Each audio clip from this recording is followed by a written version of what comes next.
අපගේ ශුද්ධ වූ යේසුස් ක්‍රිස්තුස් වහන්සේගේ ශුද්ධ නාමයට ප්‍රශංසා වේවා. 2026 දෙවැනි මාසයේ අපි අද ජීවත් වෙන්නේ. අද උදෑසන මම වීඩියෝ එකක් දැක්කා. සහන පියස කියලා කියනා වූ channel එකේ පබ්ලිෂ් වුණා වීඩියෝ එකක්. ඉතින් ඒ වීඩියෝ එක දැක්කම මට පුදුම හිතුණා. මන්ද පහුගිය දවස්වල අපි විශේෂයෙන් ඔබට කතා කරලා තිබෙනවා මේ රටේ තිබෙනා වූ නොයෙකුත් හෙරිසිස් ගැන අපි කතා කරනවා වගේම යම්කිසි ප්‍රොෆෙටික් ට්‍රෙන්ඩ් එකක් ගැන, ඒ කියන්නේ ඇෆ්‍රිකාවෙන් ආපු යම්කිසි ප්‍රොෆෙටික් ට්‍රෙන්ඩ් එකක් ගැන ඔබට මම විශේෂයෙන් කතා කරලා තිබෙනවා.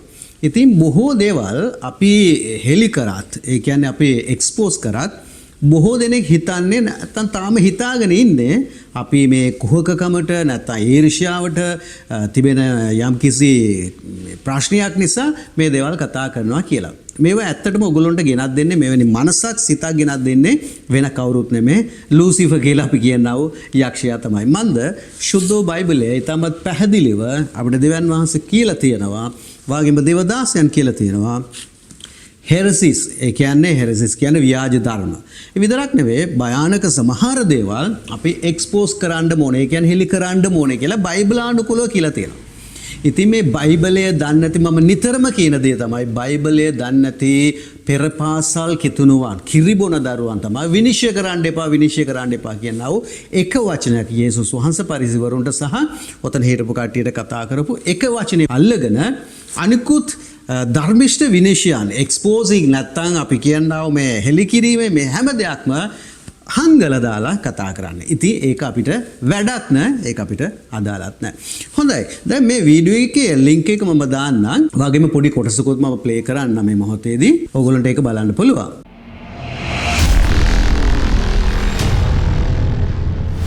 ඒක බොහොම උනන්දුවේ දුවනවා අපිට බලන්න කියලා ඉතින් මොකද මේ කාලයක් අපි හොඳ ලස්සන දිවිලා දුවමින් හිටියා දෙවියන් වහන්සේගේ කෙතේ නිවන දේවදාසියෝ බුලියෝ විදියට ඉතින් අර භවි දවස්වල අපි ට්‍රැක් දෙකක දිවවලෝ කියන හැඟීමක් මට ඇවිල්ලා තිබුණා. මට සාපේක්ෂව මට හිතුණා මට ආරංචියක් ආව මේ ඊයේ වෙනකොට යම් හැරීමක් වෙනස් වීමක් වුණා කියලා. ඉතින් මට සාපේක්ෂව මට හරි සතුටුයි මම ඉන්සයි ඉතින් ආව දැසම බලලා යන්න කියලා. ඉතින් මොකද එතන අපි දිවිල්ලා මම කියවා අපි අර රිවයිවල් වැඩසටහන නේද? ඉතින් මේ රිවයිවල් වැඩසටහනේදී තමයි අපි ට්‍රැක් එක දිව්වේ. නමුත් අර ට්‍රැක් දෙක මාරු වුණාට පස්සේ මොකක්ද ඇත්තට මේ ගැන ඔබතුමාගේ මතය මොකක්ද? ඔබතුමා තමයි මම කැඳේ ඔබතුමාමනේ මම සම්බන්ධ වෙන්නේ ඔබතුමා නිසා. ඒ නිසා මට සදාචාරාත්මක අයිතියක් නිකන් සුජාත අයිතියක් වගේ තියෙන පොඩ්ඩක් කියන ආන්න ඒක යනවා තමයි මේ වෙන කාටවත් ඉදින් දොස් කියන්නවත් මොනවත් කවුරුත් කතා නෙමෙයි. මම ඒක යදාස දැනගන්න කැමතිනවා. ඒකම සතුටේ පාස තුසිත මා මිත්‍රයා අපි අවුරුදු මම හිතන්නේ 22ක් තිස්සේ දන්නවා. අවුරුදු 22ක් තිස්සේ අපේ යාළුකම නේද? අපි අවුරුදු ගාණක් පස්ව වරන් ගෙවඩක් හැදුනා නේද? එකට හැදුනා. ඉතින් සතුටේ. හොඳයි, මේ වීඩියෝ එකේ ලින්ක් එක මෙතන මම ඩිස්ක්‍රිප්ෂන් එක දාන නිසා ඕගොල්ලන්ට මේ වීඩියෝ එක සම්පූර්ණයෙන්ම නරඹන්න පුළුවන්. මෙතන දේවදාසයන් 3 දෙනෙක් ඉන්නවා. ඉතින් මේ දේවදාසයන්ගෙන් 2 දෙනෙක් ඇවිල්ලා මම හොඳට අඳුරනවා දේවදාසයන්. ඉතින් ඕන් උතන පැහැදිලිව කියනවා පහුගිය දවස්වල මොකද්ද සිද්ධ වුනේ කියලා. ඔය වීඩියෝ එකේ වුන්ම කියනවා දැන් කට්ටිය කමෙන්ට් කරයි අරක කියයි මේක කියයි කියලා ඒක ප්‍රශ්නයක් නේ. ඒක අපිට අදාළ දෙයක්වත් නෙමෙයි. ඉතින් මම ඇත්තටම සතුටු වෙනවා ඒ දේවගතිතුමා ගැන. ඊටමත් මම සතුටු වෙනවා ඔහුගේ මේ හැරීම ගැන. දෙවියන් වහන්සේගේ දාසයන් ගැන අපි බලනකොට නැත්තම් දේව දරුවන් ගැන බලනකොට දාවිද් ගැන අපිට විශේෂ තැනක් තිබෙනවා. ඔබ දන්නවනේ ඒ දාවිද් කියන්නේ ඒ කියන්නේ දෙවියන් වහන්සේගේ man after my heart කියලා කියන. ඒ කියන්නේ මගේ හදවතට සමීපම පුද්ගලයා කියලා කියනවා. ඒකට හේතුව දාවිද් පව් කරාට පස්සේ වැරදි කරපු පුද්ගලෙක් දාවිද්. සමහර විට අපි දන්නවා අනියම් සම්බන්ධතාවයක් පවා තබාගෙන ඒක වහන්න මිනිමරපු මිනිසෙක් තමයි දාවිද් කියලා කියනවා ප්‍රොෆට් කිං. හරි. ඒ වුණාට දේවදාසයා ඔහු ළඟට ගිහිල්ලා කතා කරාට පස්සේ අපි ගීතාවලිය 51 අපි දකිනවා ඔහු දන ගසා ඒ යාත්‍නාව ඒ පසුතැවිල්ල මෙන්න මේක තමයි මේක හැමතැනම දාවිගේ ජීවිතය අපි දකින මේකයි දෙවියන් වහන්සේ දකින්නේ. ඉතින් ඒ නිසා මේ වීඩියෝ එකේ මේ දේවදාසයන් මේ විදිහට ප්‍රසිද්ධව සමාව ඉල්ලලා පසුතැවිලි වෙන එක මම ඊටාම දේවදාසයෙක් හැටියට අගය කරනවා. මේකයි විය යුත්තේ. ඉතින් මම පහුගිය වීඩියෝස් වල මම කියලා තියෙනවා මම කරනව කට්ටිය නැත්නම් තරවට කරන්නව කට්ටිය. හරි? නැත්නම් එක්ස්පෝස් කරන්නව කට්ටිය. කවුරුව වේවා මට අදාළ නැහැ. ඒ අය දෙවියන් වහන්සේගේ වචනීය ට්‍රැක් එකට මේ සුද්ධ වචනීය ට්‍රැක් එකට වැටුනොත් මම ලෑස්ති ඔවුන් ළඟට ගිහිල්ලා වාඩි වෙලා ඒගොල්ලොත් එක්ක තේ එකක් කොෆි එකක් බොන්නත් මම සූදානම් කියලා මම පැහැදිලිව කියලා තියෙනවා. මන්ද මේක කුහකකමක් නිසා නැත්තම් යම්කිසි ඊර්ෂ්‍යාව වෛරය මට කවුද කටිය? අපි දේව රාජ්‍ය දේව දාසය විතරයි. ඉතින් ඔය දේවල් නිසා කියන දේවල් නෙමෙයි. දෙවියන් වහන්සේ මට දීලා තිබෙනා වගකීම මගේ අපොස්තලික සේවයේ තිබෙනා ප්‍රොෆෙටික් ප්‍රීචිං නැත්තම් අනිත් පැත්තේ ටීචිං කියනවා මිෂන්ස් වල මිනිස්ට්‍රීස් වල ඒ කැටගරිස් වල නැත්නම් ඒ කැඳවීම් වල දෙවියන් වහන්සේ මට දීපු දේ තමයි මම කතා කරලා තිබෙනවා. ඉතින් මම පැහැදිලිව කිව්වා එන්නව කාලය තුල ඕගොල්ලන්ට විශේෂයෙන් නොහිකුත් දේවල් දකින්න හම්බ වේවි කියලා. ඉතින් ඒක දැන් සිද්ධ වෙමින් පවතිනවා. ඉතින් මම ගොඩාක් සතුටු වෙනවා. ඔතන ඒ දේවදාසයන් කියනවා අපි ගිය අවංක චේතනාව මත කියලා. ඒක ඔවුන් එක පුද්ගලිකව මම කතා කරනකොට මට තේරුණා. දැන් මෙතන තමයි මුලාව කියනව දේ ඔබ තේරුම් ගන්න ඕනේ. මේ වීඩියෝ එකේදී මම ඔයගොල්ලන්ට කතා කරන්නේ මේ මුලාව කියනව දේ. දැන් ඒ දේවදාසයන් මොනවද කළේ? ඒගොල්ලෝ යම්කිසි පිබිදීමක් උදෙසා හොඳ චේතනාව මත ඒ කියන්නේ ඒගොල්ලෝ දෙවියන් වහන්සේගේ ඒ කියන්නේ මේ සේවය තුල ගැඹුරින් සේවය කරනවා අය අවුරුදු ගාණක් සේවය කරනවා අය. ඒගොල්ලන්ට ලොකු ජීවිතකමක් තියෙන ආශාවක් තියෙනවා. මේ රටේ සුභාරාජ්‍ය ප්‍රකාශ කරන්න ඕන. මිනිස්සු දිනා ගන්න ඕන. පාපයට යන මිනිස්සුන්ව මුදව ගන්න ඕන. ස්වර්ගයට ගෙනියන්න ඕන කියනවා. ඒ ආශාව ඒ පිපාසය නිසා ජීවිතේ පවා දෙන්නට සූදානම් වෙච්ච දේවදාසයා. එහෙනම් ඇයි ගියේ? මුදල් බලාගෙන දවුන් කියනවා තන. හැම දෙයක්ම පැහැදිලිව කියනවා. දැන් මෙතන තමයි මුලාව තිබෙන්නේ. ඒ කියන්නේ ඔබ මුලා වෙන්න පුළුවන්, වගේම මමත් මුලාවට ලක් වෙන්න පුළුවන්. ඒ නිසා හිටගෙන ඉන්නවා කියලා කියනවා පුද්ගලයන් වැටෙන්නේ නැතුව පරිස්සම් වෙන්න කියලා දෙවියන් වහන්සේ කියලා තියෙනවා. ඒ නිසා අද ක්‍රිස්තියානි වුණත් හිතනවා නම් මම හිටගෙන ඉන්නවා කියලා මම ප්‍රවේශම් වෙන්න ඕනේ. හෙට වැටෙන්නේ නැතුව. ඇයි කියලා කිව්වොත් මේ මුලාව කියන වචනේ කියන්නේ අපිවම ඒ කියන්නේ රවට්ට ගන්න. ඒ කියන්නේ අපි දන්නේ නැතුව වැටෙන්නේ. වලක් දැකලා ගිහිල්ලා පණිනවා නෙවෙයි. එහෙම කරන අය ඉන්නවා. හැබැයි මෙතන මේ මුලාවට ලක් වෙනවා අය කියන්නේ දන්නේ නැතුව ගිහිල්ලා වැටෙනවා කියන එක.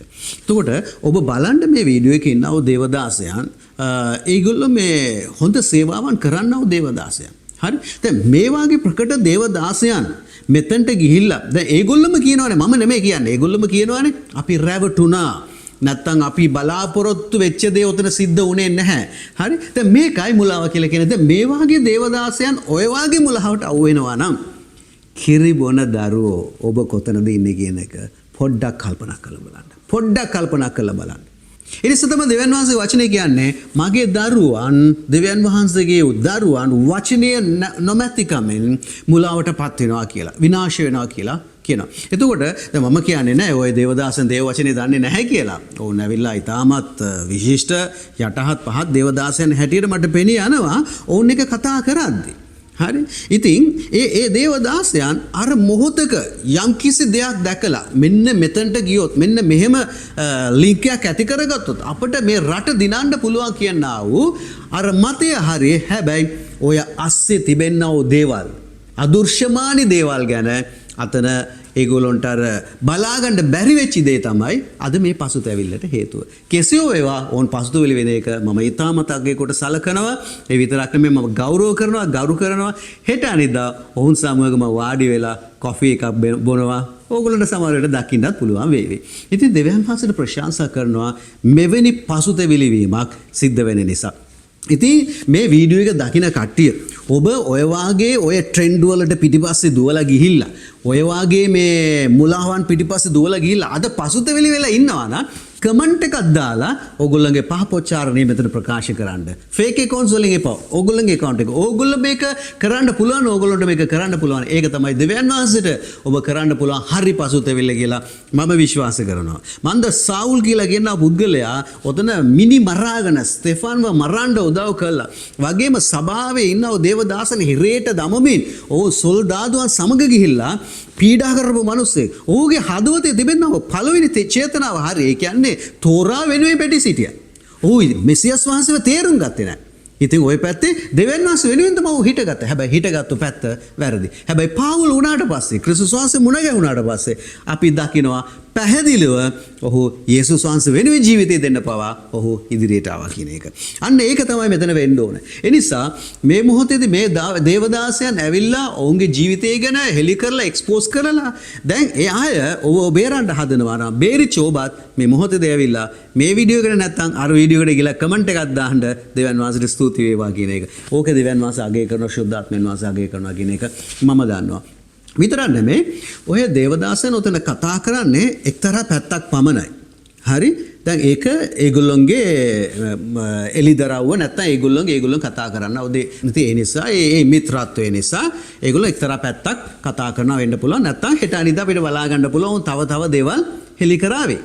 හරි. දැන් මෙතන මම මුලින් ඉඳලාම කතා කරපු දේවල් තිබෙනවා. මෙතන මේ දෙයට වඩා ඒ දේවදාසයන් කියනා වූ දේවල් වලට වඩා ගැඹුරු දේවල් ඔතන තිබෙන බව බොහෝ දෙනෙකුට තාම තේරිලා නැහැ. මම හෙට අනිද්දා වීඩියෝස් කීපයක් ඔයගොල්ලන්ට දාන්නම් ඇෆ්‍රිකානු විච්ක්‍රාෆ්ට් ගැන. මම මේ ගැන පොඩ්ඩක් කතා කරලා තියෙනවා කලින්. හැබැයි මම විශාල රිසර්ච් එකක් කරා. ඒ රිසර්ච් එක සම්පූර්ණයෙන්ම දැන් ඒ රිසර්ච් එක ඉවර වෙලා තිබෙන්නේ. ඒ රිසර්ච් එක මම ඔයගොල්ලන්ට කතා කරන්න. මන්ද දෙවියන් වහන්සේ වචනේ පැහැදිලි කියලා තිනවා. දේවදාසයන්ට ඒ කියන්නේ දෙවියන් වහන්සේගේ සේවකයන්ට විරුද්ධව එරෙහිව සාක්ෂි දෙකක් නැත්තම් තුනක් නැත්තම් ඒගොල්ලොන්ගේ මත අත තියන්න එපා කියලා.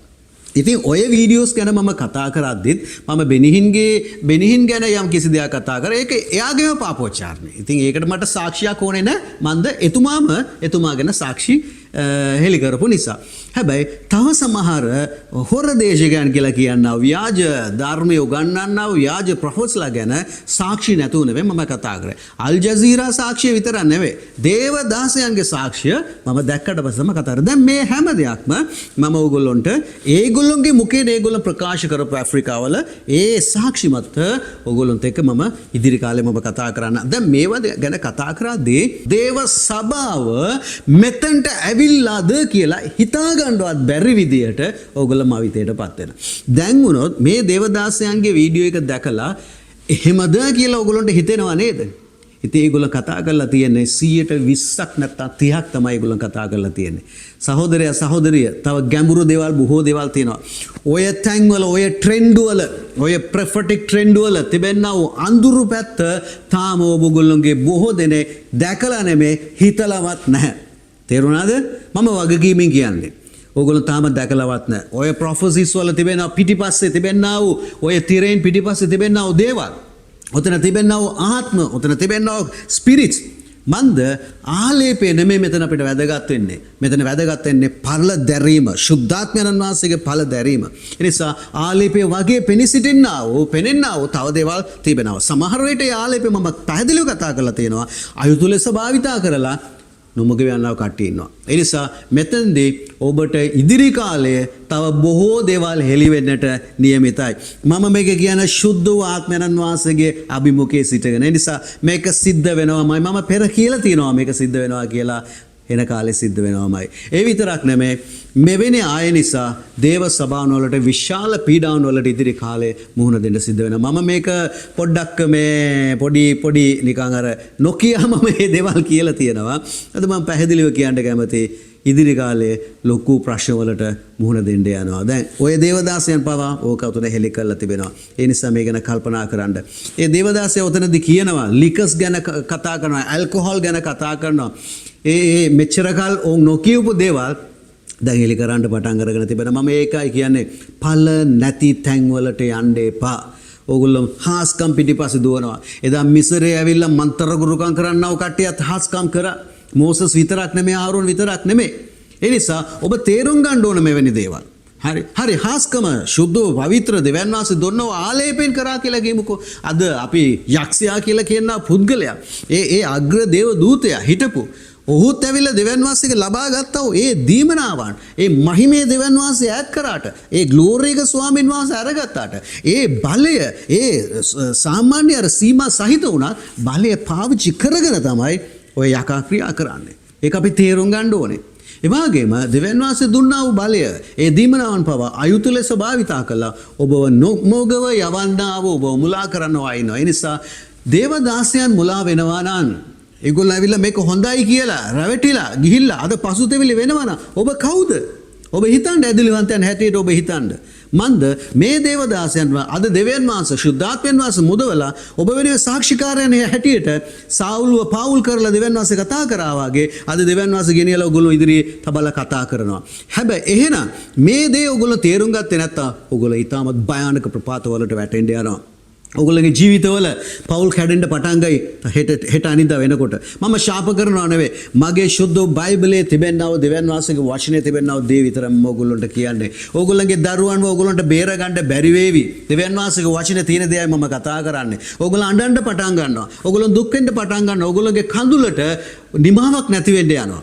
අයියේ දෙවියන් වහන්සේ දුන්නා ඔය කරුණාව යේසුස් වහන්සේගේ ලේවලින් මුදවගත්ත ඔය මිදීම ඔයගොල්ලෝ පයින් ගහලා ඔයගොල්ලෝ මිනිස්සෙක් පිටිපස්සේ යන නිසා ප්‍රොෆෙට් කියලා කියනවා ඔය පුද්ගලයාව ලොකු කරගෙන යේසුස් වහන්සේට වඩා විශාල කරගෙන ඔහු තුලම මා ආරක්ෂිතයි කියන වචනය in him I am protected කියනවා. ඒ එක වචනය ඒ ටර්ම් එක ඔබ විනිශ්චය කරන්න පටන් ගන්නවාමයි මම වගකීමේ දෙවියන් වහන්සේගේ ශුද්ධ වචනේ අතේ තියාගෙන කියන්නේ. හරි මේ දෙන්න කලින් මේ දේවදාසයන් බේරුණා.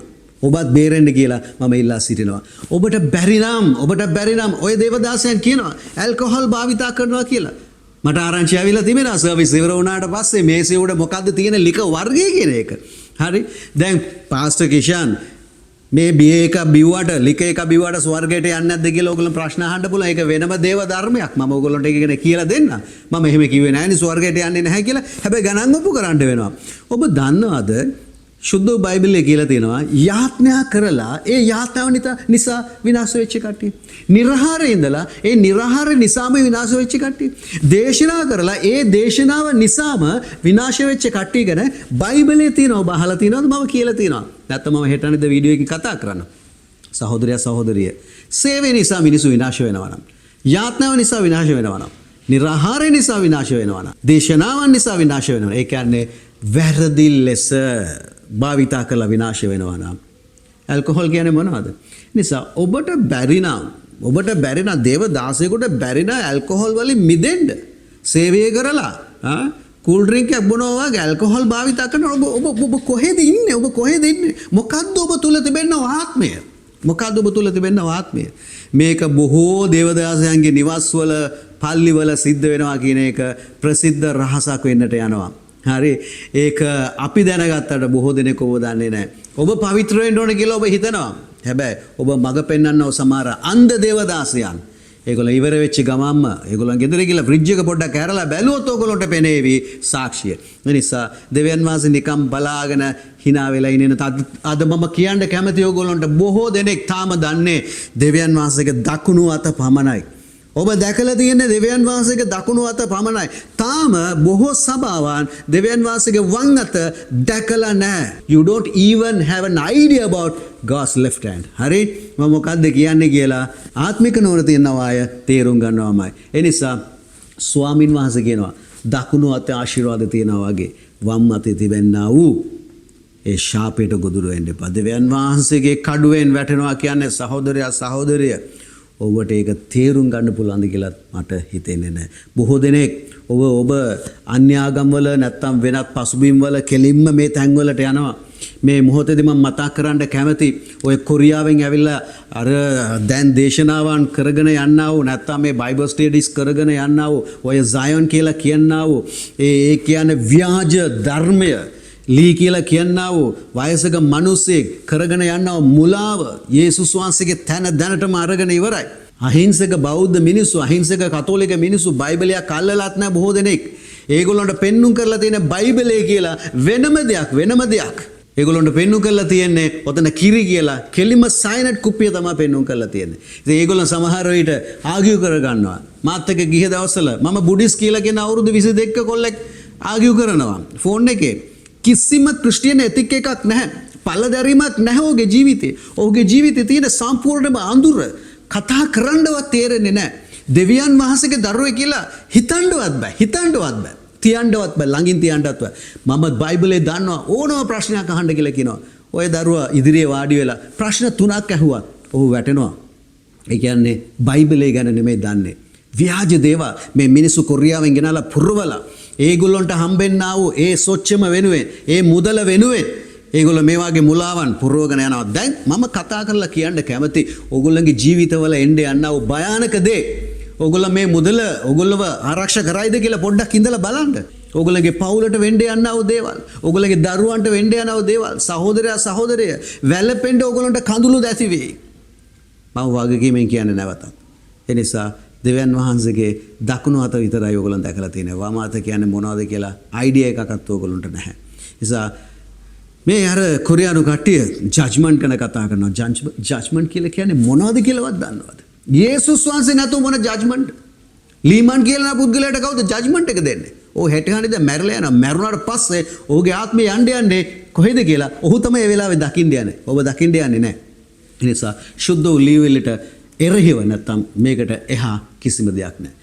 ඒ නිසා සහෝදරයා සහෝදරිය අවදිව සිටින්න. මුලාවට යන්න එපා. මුලාව දැන් වැහි වෙලා තිබෙන්නේ. මුලාව නැත්තම් බයිබලයේ බොරු. ඒ කියන්නේ මුලාව එනවා කියලා දෙවියන් වහන්සේ කියලා ඉවරයි, යේසුස් වහන්සේ කියලා ඉවරයි. ඒ නිසා අද මුලාව වෙන්නේ කවුද කියලා හිතන්න බෑ. අද මම මේ වාගේ දේශනා කරන්න පුළුවන්. හරි? හෙට මේ වාගේ මම නැගිටලා මුලාවට යන්න පුළුවන්. ඒ නිසා තමයි කියන්නේ මම උනත් පරිස්සම වෙන්න ඕනේ කියලා දේව වචනේ කියලා තියෙනවා. ඒ නිසා මේ මුලාව කියලා කියන නවදේ හිතාමත් බයනකයි. ඒ නිසා මම දෙවියන් වහන්සේට ස්තුතිවන්ත වෙනවා. වගේම මෙවැනි දේවදාසයන් නැවතත් හැරි ඇවිල්ලා දෙවියන් වහන්සේ වෙනුවෙන් ක්‍රිස්තුස් වහන්සේ වෙනුවෙන් එතුමාගේ සුභාරංචිය වෙනුවෙන් හිට ගන්න එක. එතුමාට පමණයි ග්ලෝරිය අඬ ඕන කියලා කියනවා වූ ඒ මතයට ආපු එක ගැන මම නැවතත් දෙවියන් වහන්සේට අනේක වාරයක් ස්තුතිවන්ත වෙන අතර මේ දේවදාසයන්ටත් මම සුබ පතනවා. ඔබගේ සේවය ඉදිරි කාලයේ දෙවියන් වහන්සේ ඉතාමත් ආශිර්වාදය තිබෙන්නා වූ තැනකට දෙවියන් වහන්සේ ගෙනියයි. වගේම මේ වෘකයන්ගෙන් මේ අහිංසක ජනතාව මුදව ගන්න ඔබගේ සේවය දෙවියන් වහන්සේ තව දුරට ආශිර්වාද කරයි. විතරක් නෙවෙයි වෘකයන්ව අපිට නැති කරන්න බෑ. මන්ද අපි යන්නේ වෘකයන්ගේ පාලනයට. ඒ කියන්නේ අන්තක්‍රිස්තුස්ගේ පාලනයට, යක්ෂයාගේ පාලනයට. ඒ නිසා වෘකයන්ගේ බලපෑම් තියෙන්න යනවා.